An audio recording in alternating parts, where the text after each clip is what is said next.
Hello students, economics की last class में हमने बात की थी direct taxes of central government और आज हम बात करेंगे indirect taxes of central government. तो जो भी हमारी गवर्नमेंट ऑफ इंडिया है यानी कि जो सेंट्रल गवर्नमेंट है वो कौन कौन से इनडायरेक्ट टैक्स लेती है। पहला है कस्टम ड्यूटी, दूसरा है सर्विस टैक्स, तीसरा है एक्साइज ड्यूटी, चौथा है सेंट्रल सेल्स टैक्स।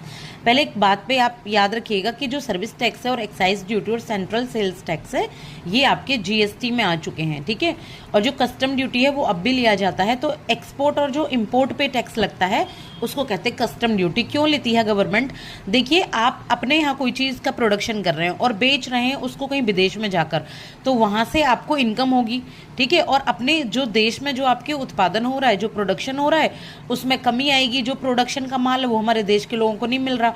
तो गवर्नमेंट कहती है कि जो आप बाहर भेज रहे हो अपना सामान और उसके बदले जो पैसा आप चुका रहे हो, तो उसके बदले जो आपको पैसा मिल रहा है वो आप हमें भी टैक्स के रूप में दें, ठीक है। इसलिए गवर्नमेंट कस्टम ड्यूटी लेती है।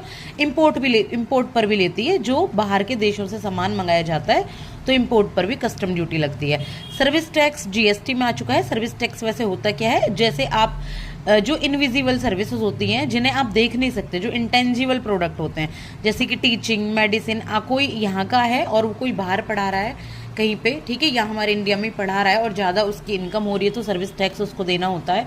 आप कभी होटल रेस्टोरेंट वगैरह में जाते होंगे तो वहाँ पे सर्विस टैक्स लगता है। अब तो ये सब किस में आ गए? अब तो ये सब जीएसटी में आ गए, सीधे आपको जीएसटी देना होता है। एक्साइज ड्यूटी क्या होता है? एक्साइज ड्यूटी भी अब जीएसटी में आ चुका है। एक्साइज ड्यूटी होता है प्रोडक्शन पर।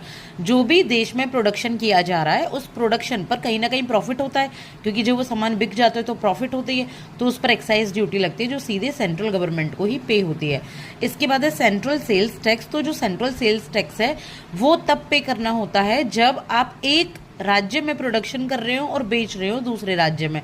तो दूसरे राज्य में बेचने पर यहाँ पर आपका ये सेंट्रल सेल्स टैक्स लगता है, जो कि आईजीएसटी में आ चुका है, यानी कि इंटीग्रेटेड जीएसटी में आपका ये आ चुका है। आईजीएसटी में प्रोडक्शन महाराष्ट्र में अगर हो रहा है, मुंबई में अगर सेल की जा रही है किसी भी प्रोडक्ट की गुजरात में, जैसे कैसे कि एक कार है, कार का मैन्युफैक्चर कहाँ पे हो रहा है? कार का मैन्युफैक्चर हो रहा है यहाँ पे महाराष्ट्र में, लेकिन महाराष्ट्र में प्रोडक्शन पर नहीं लगेगा।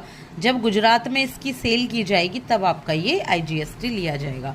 आई होप कि आपको समझ आ गए होंगे एक्साइज ड्यूटी क्या होता है। पिन टू प्लेन आप कुछ भी बनाए उसके प्रोडक्शन पर जो भी टैक्स देते हैं उसको यहाँ पे आईजीएसटी कहते हैं। तो इसके बाद हमारी जो क्लास होगी छोटी सी, वह होगी आपकी स्टेट गवर्नमेंट के जो भी डायरेक्ट टैक्सेस और इनडायरेक्ट टैक्सेस हैं। Thank you so much.